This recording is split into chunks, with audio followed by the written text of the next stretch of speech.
Hey guys, welcome back. We're here with another edition of Lowrance Trading Academy. Today we're going to cover Hook 2 basics.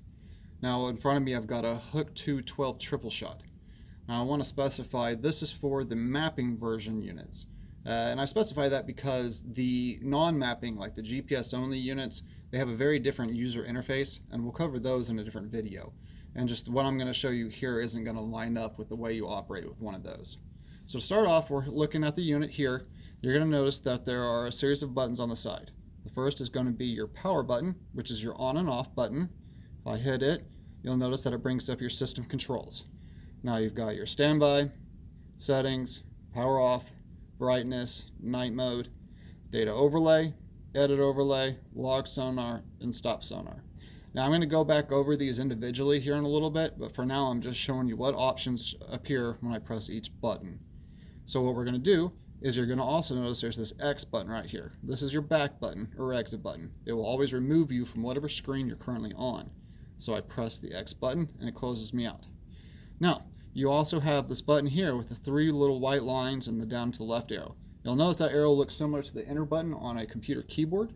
That is because that's exactly what it is. This is your enter button.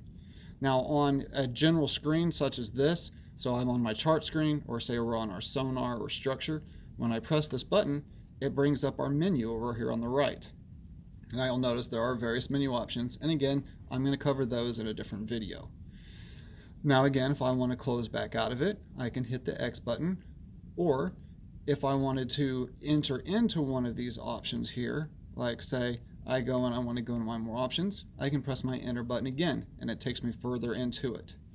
Now another feature on here is you'll notice the arrow buttons. This obviously moves you down or up, or in the option where you need to go right or left.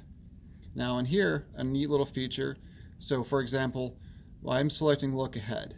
And again, I'm going to cover this a little more in the charting video, but what I want to show you is when I select it and I press the enter button, you're going to notice that has a little orange corner that pops up here.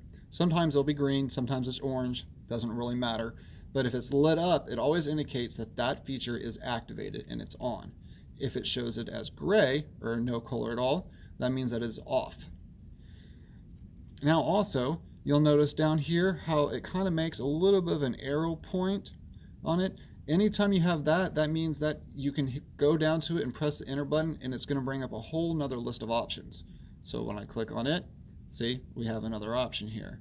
Again, if I have depth palette, has the little arrow. If I go to it, another set of options. I can hit my X button. Now you'll see ones that have little bars next to it right there. What that means that there are submenus under that one selection. So when I select it, it brings up the options for just that menu. For this one, say, you can see that it's full, medium, and low. And that's just for the chart detail. And again, that's the amount of detail that you're going to get on that map, which again, we'll go into in a later video. But for now, I'm just showing you how these different features work. So we're just going to hit our X button and go back. Now you also have this button down here, which is kind of like your waypoint key, okay? So, however, it doesn't always do the same thing in different scenarios, so it's a little tricky. But generally, when you need to press this button, it's actually going to physically show you a little option of it here in the corner, which it's saying clear cursor, and it shows this picture, which means that if I want to clear my cursor, I can press that button there. That button is probably the least used of your different buttons on here, but again, we'll go into that a little bit further whenever we get to the point where we need to use it. Now also, up here you're going to notice you have a plus and minus. These are your zoom in and zoom out buttons. Your plus button is your zoom in. You'll notice if I press and hold it, it zooms in quick, or if I do a quick press, it just does small increments. Same with the minus button. This is our zoom out button. I can hold it down and zoom all the way out, or if I just quick presses, it does small incremental changes. Now the last of the buttons is our little button here with the two overlapping white squares. When you press it, this is our pages button. Basically, this takes you to your home screen. So when I push it, you'll see it takes you to this new screen here where I can choose individual screens. As you'll notice, there's the chart, sonar, or a mix between the two. As of right now, I don't actually have a transducer connected to this one. If I did, and I had the triple shot selected on it, or even plugged in, it would give us a whole new list of options. Now, As you can see, they're individuals, now they're splits. Now you can see how they're actually individually split on there, indicating that's how it's going to appear on your screen. Now if you want to create a new custom page, what I can do is I can arrow down and over, and you'll notice that whichever selection that it's on is going to be lit up in blue on here. So now what I'm doing is I'm going to customize the screen. So I go down to Add Page, I select the Enter button, and now it brings me to here. Again, right now, because I only don't have the structure scan transducer plugged into it, I only have the two choices. But again, if I wanted to create a custom split screen, I can select Chart, and then it shows me my last option there. I can select it. Now it also gives you the choice of your layout, and this gives you a little sample picture of how it's going to appear. So if I arrow down to it and select it, you'll notice that it gives you two options, side by side or top over bottom. So if I select it, you can see how it splits like that. Now what I can also do is I can come over here and select these, and if I press enter on one, I can move it up and down and switch whichever one I want on top or bottom. Now whenever I'm done, I need to make sure I press my exit button so that it clears out of there. Now you'll see that there's still little buttons on here which indicate that it's still selected, so I need to press the X again. Now it's asking me, do I want to save my changes? And again, whichever one is lit up, so you see discard is lit up, now save is lit up. If I press enter, yeah, it now saves that and it takes me to that specific screen that I just created. Now if I want to go back to it, I can press my Pages button, and now you'll find that custom screen on there again, like you just saved it. It's kind of as a quick access to go back to it. Now another important menu on here is going to be your settings. Now you can access this from two different ways. Now I'm going to go ahead and exit out and go back to this screen now, just to show you how to get to it. One way is you can just press your power button, which brings up that system control bar, and you'll see how one of them is settings. So I can arrow over to settings, press the enter button, and now it takes me into that settings menu that I wanted to go to.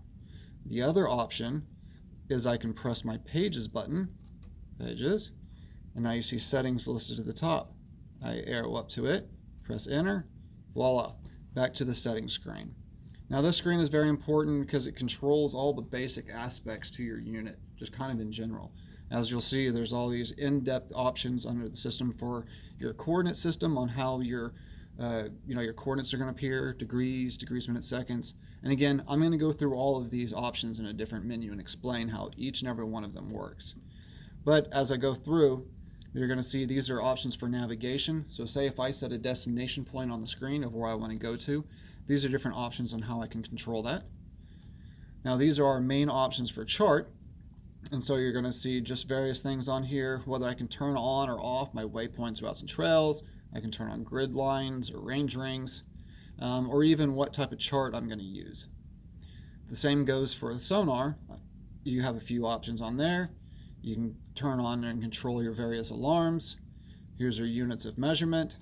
And now the last one is going to be your simulator.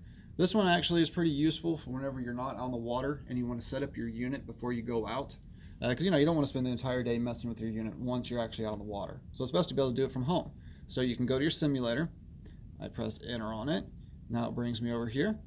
Now you don't want to do retail mode. Retail mode is only for demo units that are displayed in a store. Basically, it'll reset itself every so many minutes. And so when people go through and play with the settings and options in the unit while they're in the store, it reverts itself back to the original settings, and so that it's nice and fresh for the next person when they come up to use it. But in your case, you do not want to turn that on, so leave that off. Now, what we'll do is we go to simulate. We're going to turn that on. Now, there's a few other options here. What I like to do is go into my files. Now, what the files is going to do is it's going to allow me to select what simulator files that I want to run on here. So I select files. Now I'll see that I've got my sonar on here. I'll select sonar. At the moment, I only have just that one option. But let's say, for example, while I was on the water, I decided to record a sonar log, which, again, we'll explain in another video.